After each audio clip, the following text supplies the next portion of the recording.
J'ai l'impression qu'après un moment de folie absolue, on est en train de revenir à la raison sur ce qu'on appelle la transidentité. Vous savez, ces hommes qui se sentent femmes, ces femmes qui se sentent hommes, certains se faisant opérer, d'autres ne le faisant même pas, et qui nous obligent finalement à voir ce que eux, ce que leur imaginaire voit, et à accepter que malgré leur barbe et leur pénis, ce sont des femmes, ou que malgré tous les attributs féminins, ce sont des hommes. En fait, j'ai l'impression qu'on revient en arrière parce que certains pays, comme l'Angleterre par exemple, s'aperçoivent que ça crée d'énormes problèmes au reste de la population, des problèmes dans le fonctionnement normal des hôpitaux, dans le fonctionnement normal de la vie d'une manière générale, mais aussi des problèmes liés à certains pervers qui profitent finalement de cette mode de la transidentité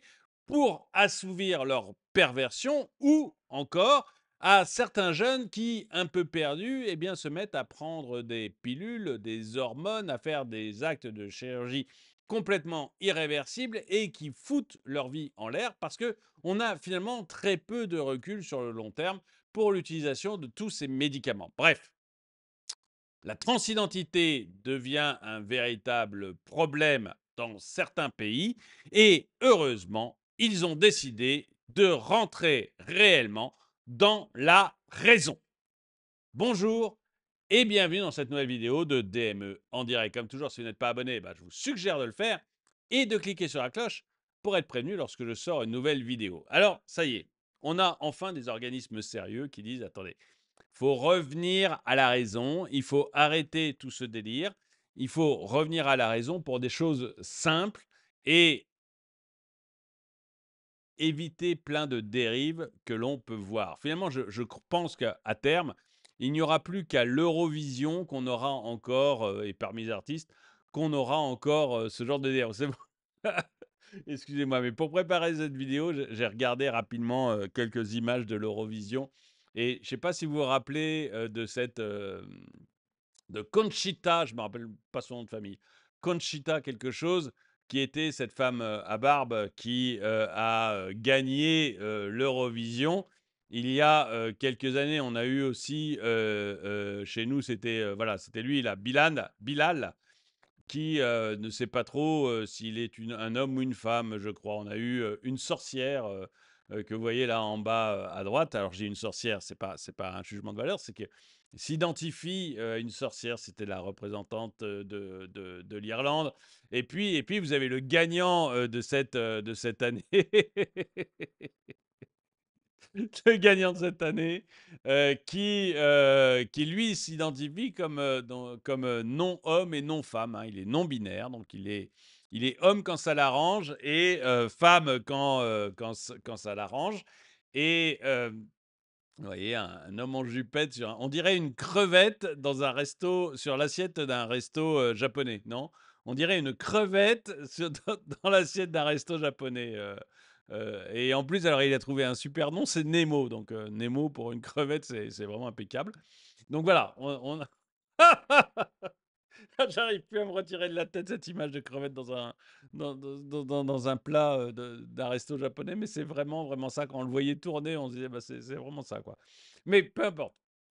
Donc il y aura bientôt plus qu'à l'Eurovision qu'on verra des choses comme ça, qui sont quand même plus que surprenantes, quoi, en tout cas. Mais voilà, a priori, il y a des gens qui regardent l'Eurovision. Donc ça doit plaire à des gens, hein. Moi, ça, je trouve ça de plus en plus une présentation de toutes les bizarreries de la Terre. Mais bon, c'est un jugement de valeur peut-être, je ne sais pas. Toujours est-il qu'en Angleterre, on revient à des choses un peu plus normales parce que vous allez voir que quand même ça crée d'énormes problèmes, ce genre de choses. Le National Health Services du Royaume-Uni a récemment opéré un virage significatif dans sa politique de santé en mettant l'accent sur la reconnaissance du sexe comme une réalité biologique dans la prestation des soins médicaux. Cette évolution, annoncée dans une mise à jour de sa constitution, est une réponse claire au débat actuel sur les questions de genre et de transidentité. Il faut bah, c'est merveilleux. Vous savez, alors je commence à être peut-être un peu vieux, je ne sais pas, mais vous vous rendez compte qu'on en est au fait que des organismes parfaitement officiels soient obligés d'indiquer que le sexe est une réalité biologique, que c'est pas une construction sociale. C'est vous dire si on est dans un monde de dingue. Le sexe est une réalité biologique, nous dit le NHS. Tous ceux qui ont un jour regardé ce qu'ils avaient entre les jambes sont bien obligés de reconnaître que le sexe est une réalité biologique. Il y a un moment, il faut arrêter d'être totalement délirant.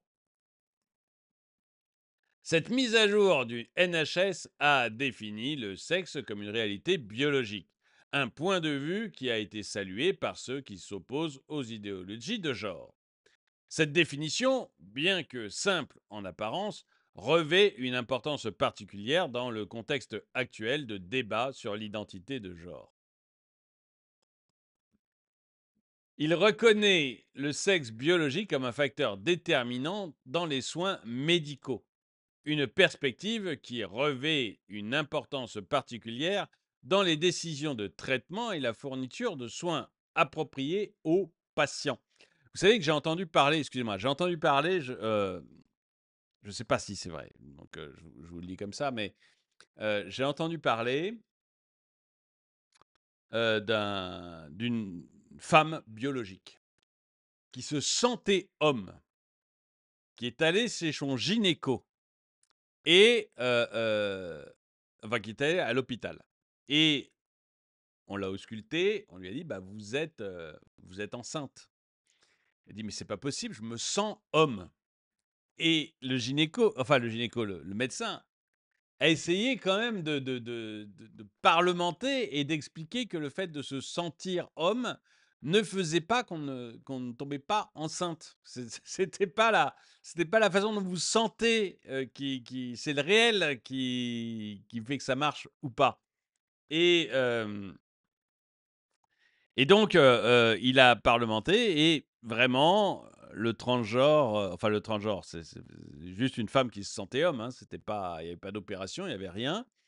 Au bout d'un moment, enfin continue à dire: «Mais c'est pas possible, je me sens homme» et de Guerlas, le médecin lui dit: «Non mais vous pouvez vous sentir ce que vous voulez, la réalité c'est que vous avez un vagin et que, là vous êtes enceinte» et ben, au lieu de revenir au réel, la personne lui a dit qu'elle demanderait un deuxième avis médical et je pense que là, on touche un point important.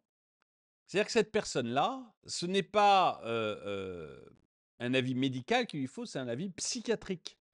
C'est-à-dire que quand vous êtes dans un déni de réalité au point de dire que vous ne pouvez pas être enceinte parce que vous vous sentez homme,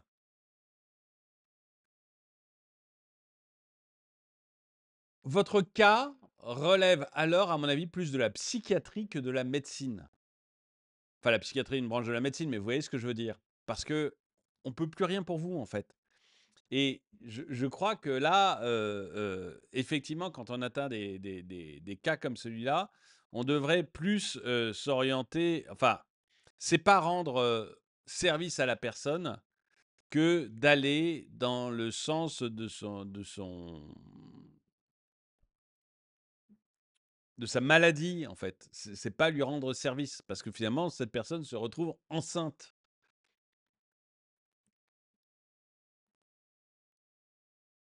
Et donc voilà, se dire qu'effectivement on est obligé de reconnaître le sexe biologique comme un facteur déterminant dans les soins médicaux, oui, voilà. Si votre sexe biologique, c'est d'être une femme, vous avez des chances d'être enceinte. Si c'est d'être un homme, vos chances sont quasiment nulles, voire complètes. J'ai dit quasiment nulles parce qu'on voit que maintenant il y a des chirurgiens indiens qui sont en train de travailler sur le fait d'implanter des bébés dans le ventre d'hommes, donc enfin d'hommes biologiques. Donc, mais là, on rentre vraiment dans du délire post-humaniste. Un aspect de cette nouvelle politique est la garantie pour les patients d'accéder à des soins et traitements qui leur conviennent. en fonction de leurs besoins et préférences. Cela inclut le droit des patients à demander que les soins intimes soient dispensés par une personne du même sexe. Mais non, mais vous voyez dans quel monde on est, dans quel monde de dingo on a fini par rentrer.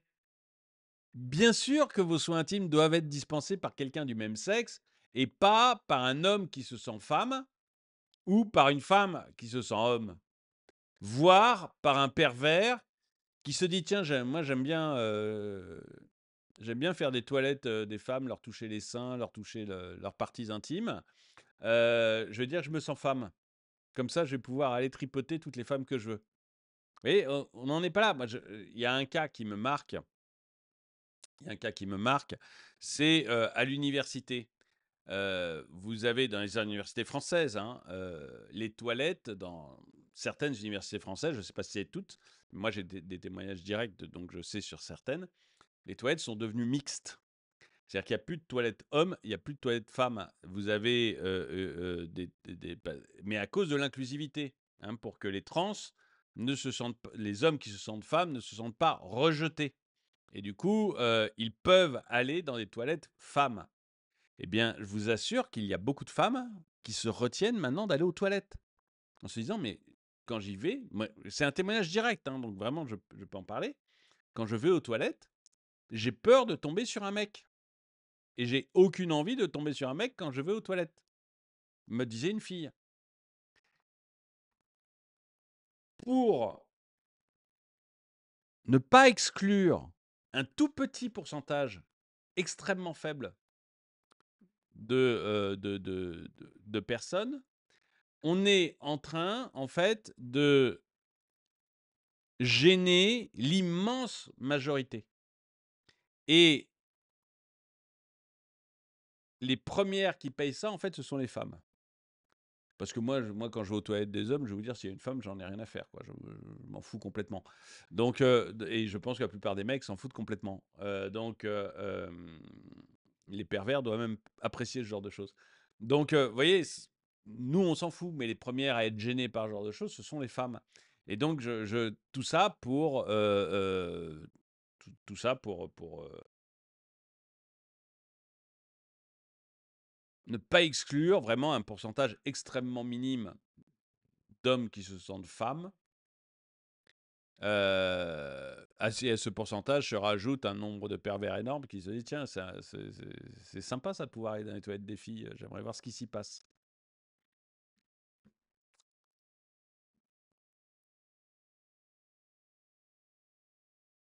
Ainsi que donc que la donc ça inclut le droit des patients à demander que les soins intimes soient dispensés par une personne du même sexe, ainsi que la possibilité pour les patients de ne pas partager leurs espaces intimes avec des personnes de sexe opposé.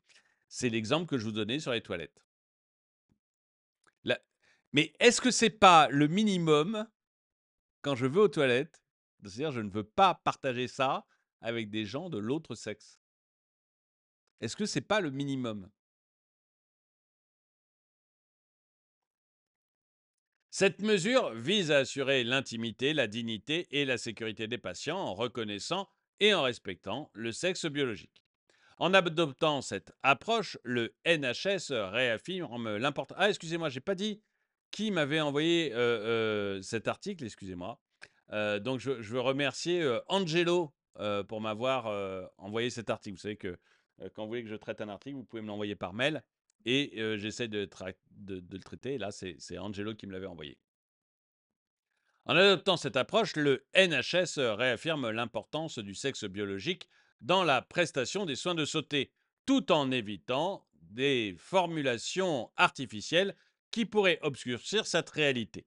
Cette position a été soutenue par Victoria Atkins, secrétaire britannique aux soins sociaux et de santé, qui a souligné la nécessité d'un langage clair et compréhensible par tous. Cette approche pragmatique vise à garantir le respect des droits de chacun tout en reconnaissant des réalités biologiques sous-jacentes. Ces changements interviennent également à la suite d'un rapport mettant en lumière le manque de données fiables sur les traitements hormonaux prescrits aux jeunes transgenres. Alors vous savez qu'il y a en plus de jeunes qui se sentent transgenre. Pourquoi? Bah, parce que déjà, c'est une étape normale de la vie. Alors tout le monde ne passe pas par là. Moi, je ne pense pas être passé par là, mais a priori, c'est une étape normale de la vie où on se sent plus petite fille, où on se sent plus, petit, garçon, alors que, bah, finalement, on est une c'est-à-dire une petite fille qui se sent un peu garçon, garçon manqué, le nombre de filles garçons manqués que j'ai connues, c'est quand même gigantesque, ou de petits garçons qui se sentent filles pendant une petite, période. Ça arrive aussi de manière énorme. Jusqu'ici, la maman répondait relativement simple et tout le monde répondait de manière très simple: «Non mais, tu un petit garçon mon fils» ou alors: «Non, t'es une petite fille», voilà. Et puis le problème était réglé. Comme et effectivement, en grandissant, le problème se réglait de lui-même. Comme on refuse maintenant de voir le réel et qu'on on refuse de dire ce genre de choses. Vous avez, bon, quand même pas mal de parents qui continuent à le dire, mais vous avez aussi une partie de la société qui pousse à aller, mais tu te sens petite fille, mon garçon, tu joues avec une poupée, paf, tu es une femme, emprisonnée dans un corps d'homme. Ou jeune, enfin petite fille, tu joues avec des voitures, tu es en fait un homme emprisonné dans un corps de femme. Et en fait, on les entretient dans ce qui n'est qu'une étape normale de la vie qui devrait passer toute seule, en fait. Et on les entretient, en fait, dans une sorte alors psychose, je ne sais pas si c'est une psychose parce que je ne suis pas psychiatre, donc je ne saurais pas comment le dire, mais on les entretient là-dedans. Le problème est donc vous avez, des traitements qui sont des traitements hormonaux qui sont prescrits de plus en plus à des jeunes. Et ces traitements sont souvent irréversibles. C'est-à-dire que quand on met des bloqueurs de puberté, par exemple, bon, bah, la puberté, ça arrive à un moment, mais a priori, derrière, bon, bah, si vous n'avez pas eu votre puberté, ça pose quand même quelques gros problèmes. Et on n'a pas de données fiables sur les traitements. On manque de données fiables, en tout cas, sur ces traitements hormonaux. Et donc là, justement, le NHS intervient en disant, ça devient un vrai problème. Vous savez qu'en Angleterre, vous avez eu un moment la plus grande clinique au monde qui faisait de la chirurgie pour les jeunes, voire les enfants, pour transformer un petit garçon en petite fille ou une petite fille en petit garçon. Et donc vous aviez la plus grosse clinique. Elle a fermé. Pourquoi elle a fermé? À cause du nombre de procès qu'elle s'est prise après. C'est-à-dire le nombre de petits garçons à qui on a sectionné le pénis et à qui on a fait une chirurgie pour les transformer en filles. Tout ça parce qu'ils jouaient à la poupée pendant une période normale de leur vie et qui, arrivés à l'âge adulte, se disent: «Non, mais moi, je suis un mec, vous m'avez fait ça alors que j'étais un enfant, alors que je n'avais pas la possibilité de faire de choix». Et donc ils se sont pris énormément de procès. Même chose pour les petites filles à qui on a fait des, heu, mammectomies, je me rappelle plus comment on appelle ça, bon, enfin, peu importe, vous savez, à qui on a coupé, les seins, en disant: «Mais non, mais tu es un petit garçon, en fait, coincé dans un corps de petite fille», et qui, arrivés à l'âge adulte, disent: «Mais non, j'étais juste un enfant et vous avez fait ça avec mon consentement à l'époque, mais j'étais un enfant, je n'avais pas la possibilité de consentir». Et du coup, la clinique a pris un nombre tellement incroyable de procès de gens qui ont été mutilés comme ça à vie, que cette clinique au Royaume-Uni a fermé. Et on voit maintenant, même chose au NHS, on voit qu'ils nous disent: «Attendez, les trucs hormonaux qu'on donne aux jeunes, en fait, on n'a pas de recul et on n'a pas assez de données fiables pour savoir ce que ça va donner». Donc on est en train de bourrer des jeunes, des enfants d'hormones, et on est en train de flinguer leur vie parce que, je reprends mon exemple de clinique, hein, une fois qu'on vous a coupé le pénis ou les seins, quand vous étiez enfant, bah, on a flingué votre vie, hein. On a flingué votre vie, vous pouvez pas revenir en arrière. Donc donc là, le NHS commence à voir ça sur également les hormones. Cette étude commandée par le NHS en réponse à l'augmentation du nombre de jeunes cherchant à effectuer une transition, mais je vous dis, pourquoi il y a une augmentation? Parce qu'on les pousse là-dedans. On les pousse complètement là-dedans. C'est-à-dire que au moindre doute qu'ils peuvent avoir, on les pousse en leur disant: «Mais c'est parce que tu es, une petite fille coincée dans un corps de garçon ou un petit garçon coincé dans un corps de fille». Alors que c'est totalement faux. C'est vraiment une perversion, je pense, de notre société. Ça arrive peut-être pour un nombre extrêmement minime d'individus. Mais de toute façon, même si ça arrive effectivement pour un nombre extrêmement minime d'individus, on devrait totalement interdire ça, au moins avant la majorité. Alors qu'actuellement, la pratique, notamment en France, c'est de faire en sorte que ce soit possible pour des enfants sans l'accord des parents. Donc vraiment, on fait tout pour lentement détruire une partie de la population.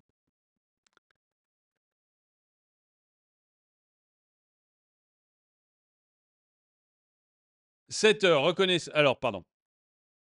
Cette étude commandée par le NHS en réponse à l'augmentation du nombre de jeunes cherchant à effectuer une transition souligne l'importance d'une approche prudente dans la prescription de ces traitements. Cette reconnaissance des limites de la connaissance médicale actuelle souligne l'importance d'une approche équilibrée et fondée sur des preuves dans la prise en charge des questions de transidentité.